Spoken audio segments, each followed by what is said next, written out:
Après les suites, de façon naturelle, on va aller vers les séries. Qu'est-ce qu'une série? Ben, une série infinie peut être vue comme la somme des termes d'une suite. Fait que dans les suites, j'ai A1, A2, A3, séparés par des virgules, j'ai une liste de nombres. Si au lieu de les mettre simplement en liste, j'additionnais chacun des termes, j'obtiendrais ce qu'on appelle une série. Donc, S pour série égale A1 plus A2 plus A3 plus point plus AN plus, et je m'en vais comme ça jusqu'à l'infini. Donc, j'additionne un nombre infini de termes. Ce qu'on va noter comme la somme sur les k allant de 1 à l'infini des AK. Au début, A vaut 1, donc j'ai A1. J'incrémente k, il passe à 2. Mon symbole est une sommation, donc plus A2, plus A3, plus A4, jusqu'à l'infini. On a vu un exemple de série quand on a fait les sommes de Riemann, sauf que c'était des séries finies, parce qu'on arrêtait à un n particulier. Mais là, on va se rendre vraiment jusqu'à l'infini dans notre somme. Puis ici, ce qu'on additionne, ce sont des nombres. Donc à chaque fois. Et sa énième somme partielle est Sn égale à 1 plus A2 plus A3 plus point plus AN. Donc je ne me rends pas à l'infini, j'arrête à un nombre particulier n. Comme on faisait dans les sommes de Riemann. Donc, comme on parlait de la énième somme de Riemann, pour une série quelconque, sa énième somme partielle, j'additionne les n premiers termes de la série.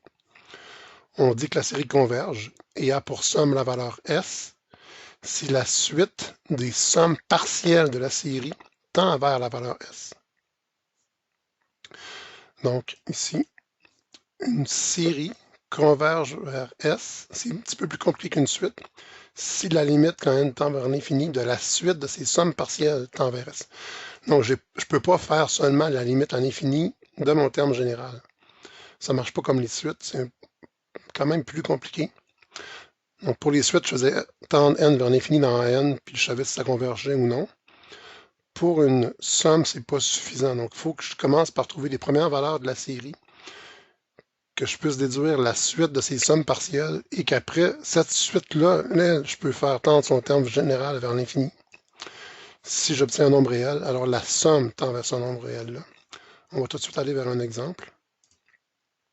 Et avant, bon, évidemment, si le S en question, si la limite n'est pas un nombre réel, si j'obtiens infini, moins infini ou n'existe pas pour la valeur de la limite, ben on va dire que la série diverge. Et on va considérer qu'elle n'a pas de somme. Donc, allons-y avec un exemple, et on va voir que c'est quand même un peu plus compliqué que pour les suites. Si j'avais la suite des 1 sur 2 à la n, je dirais 1 sur 2 à l'infini, ça ferait 1 sur un infini 0, puis je dirais que la suite tend vers 0. Mais évidemment, cette somme-là ne donnera pas 0. On voit que ça ne marche pas. Là. Si je fais 1 demi plus un quart plus un huitième, je ne pourrais pas obtenir 0. Donc, qu'est-ce que je vais obtenir si je fais 1 sur 2 à la 1, plus 1 sur 2 à la 2, plus 1 sur 2 à la 3, plus 1 sur 2 à la 4, plus 1 sur 2 à la 5, jusqu'à l'infini. Ce qu'il faut faire, c'est les sommes partielles. Donc, S1, S1, c'est la somme sur les k allant de 1 jusqu'à 1. On peut l'indiquer comme ça ici. C'est la somme sur les k allant de 1 jusqu'à 1, de 1 sur 2 à la k. Ouais, c'est égal à 1 demi, parce que j'ai juste un terme. Je remplace mon k par 1, j'ai 1 demi. S2, c'est la somme des deux premiers termes. Donc, c'est la somme sur les k allant de 1 jusqu'à 2. 1 sur 2 à la k, c'est que j'ai mon 1 demi tout à l'heure. Puis quand k vaut 2, 1 sur 2 à la 2, c'est 1 quart. Donc 1 demi plus 1 quart, ça me donne 3 quarts. De la même façon, S3, ce serait la somme sur les k allant de 1 jusqu'à 3, de 1 sur 2 à la k. J'ai quand k vaut 1, quand k vaut 2. J'ajoute quand k vaut 3. 1 sur 2 à la 3, c'est 1 huitième. Puis si je fais 1 demi plus 1 quart plus 1 huitième, j'obtiens 7 huitièmes. Et c'est la suite de ces nombres-là qui m'intéresse. Donc, 1 demi, virgule, 3 quarts, virgule, 7 huitièmes, c'est ça que je vais obtenir. Donc ici, je pourrais me dire que la suite des sommes partielles, donc la énième somme partielle, ici. Je n'ai pas mis d'accolade, donc je ne parle pas de suite. Ici, là, je parle seulement vraiment du terme général SN. À quoi serait égale la somme après n termes? Ben, ici, c'est quand même assez simple à trouver. En général, c'est très difficile. C'est vraiment un problème très difficile. Mais ici, ça se fait quand même bien, parce qu'en bas, j'ai 2 à la 1, 2 à la 2, 2 à la 3. Donc, quand j'ai S1, j'ai 2 à la 1, S2, j'ai 2 à la 2, S3, j'ai 2 à la 3. Donc, on voit que j'ai 2 à la n au dénominateur. Si on remarque au numérateur, ben, 2 moins 1, ça fait 1, 4 moins 1, ça fait 3, 8 moins 1, ça fait 7. Donc, j'ai 2 à la n moins 1. Ce qui fait que ma somme, c'est la limite quand n tend vers l'infini de mon Sn ici. Donc mon Sn, je peux le laisser de même ou je pourrais le mettre, si vous voulez, en écriture de suite. Je pourrais dire que la suite des Sn, c'est la suite des 2 à la n moins 1 sur 2n. Et la somme va converger, c'est la suite de ces sommes partielles convergent. Puis on voit qu'on n'a pas la même expression ici. Je n'ai pas la même expression avec ça ici. Donc mon S, la valeur de la somme, c'est la limite quand n tend vers l'infini du terme général de ses sommes partielles, de la suite de ces sommes partielles.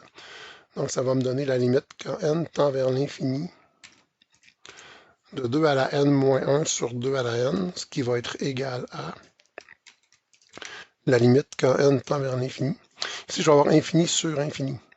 Donc ce que je vais faire, je vais simplement faire une mise en, pas une mise en évidence, mais je vais faire une division, parce que je divise par un monôme. Donc 2 à la n divisé par 2 à la n, ça fait 1, moins 1 divisé par 2 à la n, ben ça fait 1 divisé par 2 à la n. Bon, 2 à l'infini, 2 fois 2 fois 2 fois 2, une infinité de fois, ça va faire l'infini. 1 sur l'infini, ça va tendre vers 0. 1 moins 0, ça fait 1. La limite vaut 1.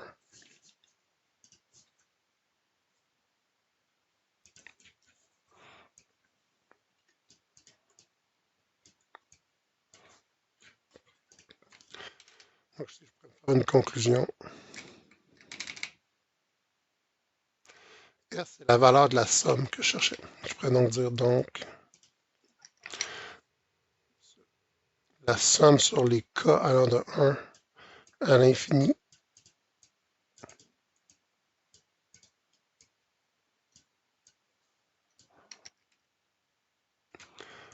de 1 sur 2 à la k est égale à la limite de ces sommes partielles égale à 1.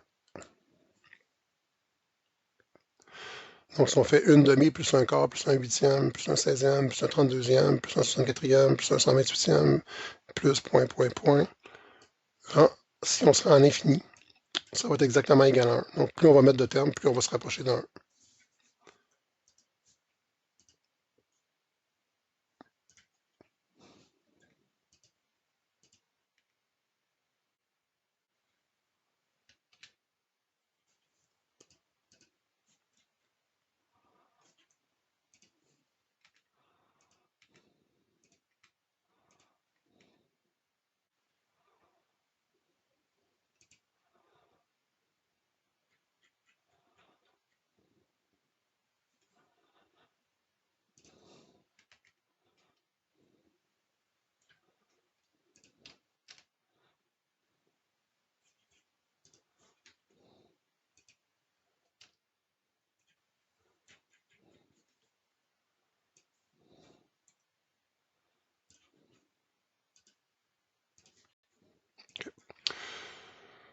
On a plus au bon endroit.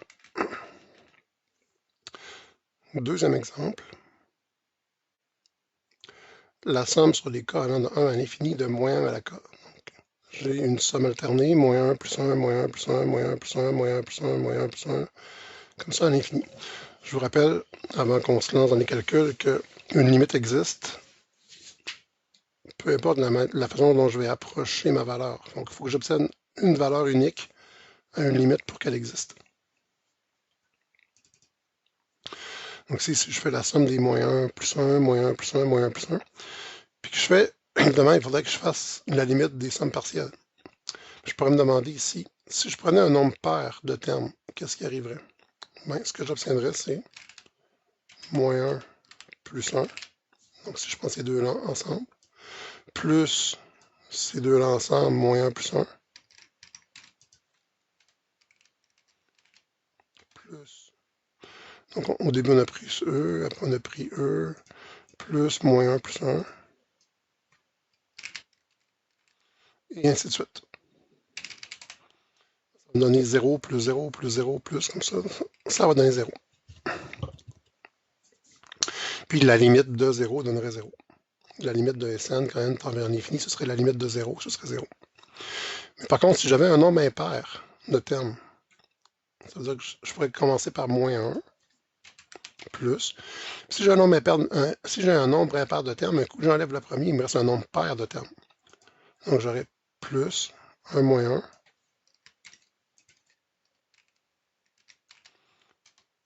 plus 1 moins 1, plus 1 moins 1, plus point, point, point, ainsi de suite. J'aurai moins 1, plus 0, plus 0, plus 0, plus 0, j'aurai moins 1. Donc, dépendamment de la parité de moyenne, je n'ai pas la même valeur. Puis, évidemment, la limite de Sn, ce serait la limite de moins 1, mais la limite d'une constante égale la constante, donc j'aurai la limite de moins 1. Puisque ma limite n'est pas unique, ça peut donner 0 ou moins 1, ben, la conclusion est simple. La somme sur les k allant de 1 à l'infini des moins 1 à la k diverge.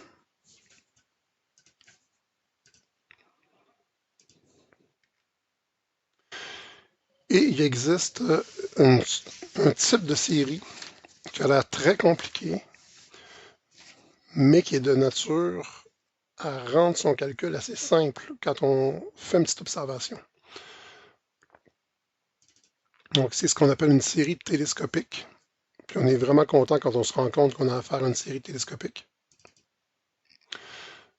D'ailleurs, on en avait rencontré une dans la démonstration du théorème fondamental du calcul. Donc, si je vous demandais, si on voulait étudier la convergence de la somme sur les k allant de 1 à l'infini de 1 sur k carré plus k. Si j'avais donné l'expression seulement comme ça aurait été très difficile de trouver des sommes partielles. Mais on va utiliser ce qu'on appelle une technique un peu particulière, qui est la décomposition en fractions partielles, qu'on va voir plus tard dans le cours. Quand on va faire justement une technique d'intégration qui va s'appeler technique de décomposition en fractions partielles. Donc là, je l'ai indiqué comme ça, pour montrer dans la vraie vie. Souvent, on aurait le problème comme ça. Mais vous, dans vos exercices, la décomposition va être faite. Vous allez déjà avoir cette forme-là, vous n'aurez pas à appliquer les fractions partielles pour l'instant. En fait, la fraction 1 sur k carré plus k est égale à la différence des fractions 1 sur k et 1 sur k plus 1. Et même à ça, si je me lançais, donc si je remplaçais k par 1, j'aurais ici 1 sur 1 moins 1 sur 1 plus 1, donc 1 moins 1 demi. Mon poignet de terme vaudrait 1 demi. Après, je ferais plus. Puis ici, on voit aussi 1 au carré plus 1, ça ferait 2. Quand k vaut 2, maintenant 1 demi moins 1 tiers, ça me donnerait 1 sixième. Ce qu'on pourrait voir ici. 2 à la 2, 4, plus 2, 6, donc 1 sixième. Quand k vaut 3, 1 tiers moins 1 quart, ça nous donne 1 douzième. On observerait également ici 3 à la 2, 9, plus 3, 12. Donc si on continue, on aurait plus 1 vingtième, plus 1 trentième, plus point, point, point. OK. Mais si on essayait de faire la suite des sommes partielles avec ces réponses-là, donc faire une demi, après une demi plus un sixième, après une demi plus un sixième plus un douzième, une demi plus un sixième plus un douzième plus un vingtième, puis ainsi de suite, ce serait vraiment très difficile de trouver la valeur de Sn. Par contre, si on a une décomposition comme ça ici, donc quand vous avez des soustractions, puis souvent la valeur ici, avec le k ne diffère que par l'ajout ou le retrait d'une unité. Donc, ici, j'ai K, puis là, j'ai K plus 1. En général, on va avoir un principe de somme télescopique qui va apparaître. Puis comment on peut voir ça? Si on fait SN en ne faisant pas les calculs, donc en gardant l'expression comme ça, sans effectuer la soustraction. Mon premier terme, ce serait 1 moins 1 demi. Donc 1 sur 1 moins 1 sur 1 plus 1, j'aurais 1 moins 1 demi. Mon deuxième terme, ce serait quoi? Ce serait 1 demi moins 1 tiers.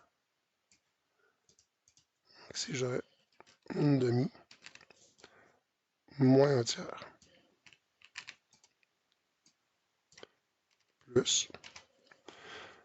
Le troisième terme, ici, ce serait 1 tiers moins 1 quart. 1 tiers moins 1 quart. Le suivant, j'aurais quoi? 1 quart moins 1 cinquième. 1 quart moins 1 cinquième. Plus, point, point, point. Et là, je vais arrêter à n. Donc, plus. Quand k vaut n, donc je vais avoir 1 sur n ici, et 1 sur n plus 1. Donc ça, c'est ma nème somme partielle. J'ai additionné les n premiers termes. Qu'est-ce qu'on constate? Moins 1 demi, plus 1 demi, donc. Moins 1 demi s'annule avec... J'ai été trop généreux dans ma barre ici. Mon moins 1 demi s'annule avec le 1 demi qui est ici. Mon moins 1 tiers ici s'annule avec mon plus 1 tiers qui est ici. Donc, ce qu'on constate, c'est que ici, quand j'ai une nouvelle parenthèse, le premier élément s'élimine avec l'élément qui était en deuxième position dans la parenthèse précédente. Ici, 1 tiers s'élimine avec le moins 1 tiers qui était ici. Ici, le 1 quart qui est là va s'éliminer avec le moins 1 quart qui était dans la parenthèse précédente. Ce qui veut dire que la parenthèse qui suivrait ici, j'aurais un 1 cinquième qui s'éliminerait avec le 1 cinquième qui est ici.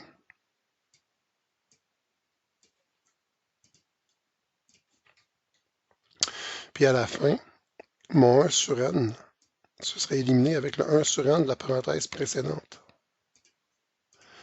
Donc, avec ma grande somme va se, entre guillemets, télescoper. Donc, il va se réduire. Comme ça ici, il va me rester le premier terme qui ne pouvait pas s'annuler parce qu'il n'y a pas de parenthèse avant. Puis le moins 1 sur n plus 1 qui ne s'élimine pas parce qu'il n'y a pas de terme juste après ici. Donc, mon S, la valeur de ma somme au total, qui est ici, va être égale à la limite des sommes partielles. Va donc être égale à la limite lorsque n tend vers l'infini. De ce qui me reste qui est 1 moins 1 sur n plus 1. Mais l'infini plus 1, c'est l'infini. 1 sur l'infini tend vers 0. 1 moins 0, c'est 1. Donc ici, ma somme vaut 1. Ce qui me permet de faire une conclusion. Donc,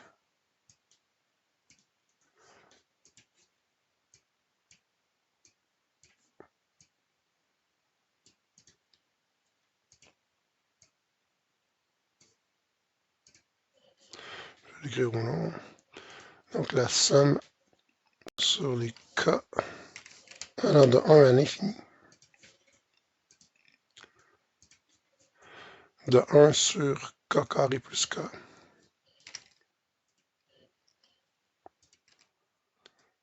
est égal à 1. Donc si on fait une demi plus un sixième, plus un douzième, plus un vingtième, plus un trentième, plus point, point, point, on garde la même structure, à la limite, on obtiendrait une somme qui vaut 1.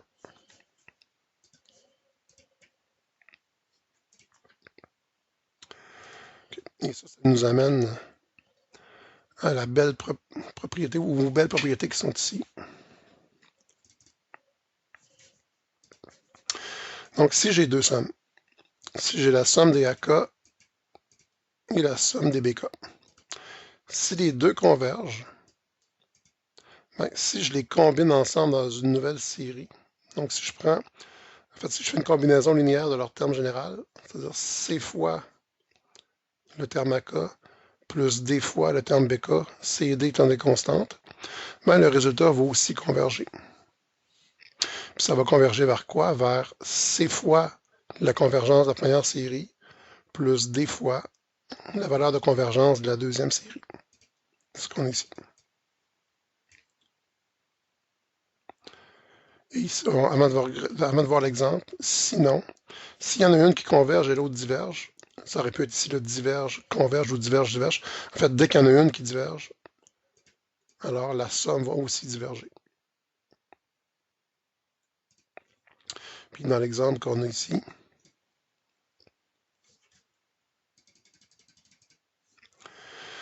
si on fait la somme sur les k allant de 1 à l'infini, de 4 sur k carré plus k moins 6 sur 2 à la k. En fait, ce sont les deux exemples qu'on a fait. Ici, j'ai comme 4 fois la somme, 4 fois le 1 sur k carré plus k, qui est 4 fois l'exemple qui est ici, moins 6 fois les 1 sur 2 à la k, qui est l'exemple qu'on avait fait ici. Donc on avait deux séries qui convergeaient. La somme des 1 sur 2 à la k converge vers 1, puis la somme des 1 sur k carré plus k converge vers 1.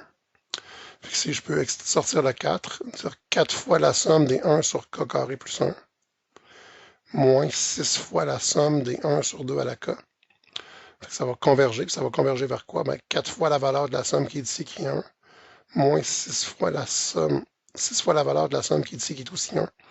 4 moins 6 égale moins 2. Donc ça converge vers moins 2. Je n'ai pas à refaire tout le processus d'étude de convergence, puisque c'est une combinaison linéaire de deux sommes connues. Ben, je peux juste remplacer des sommes par leur valeur de convergence en sortant les constantes. Et j'obtiens ma valeur de convergence et je sais que ça converge vers ça.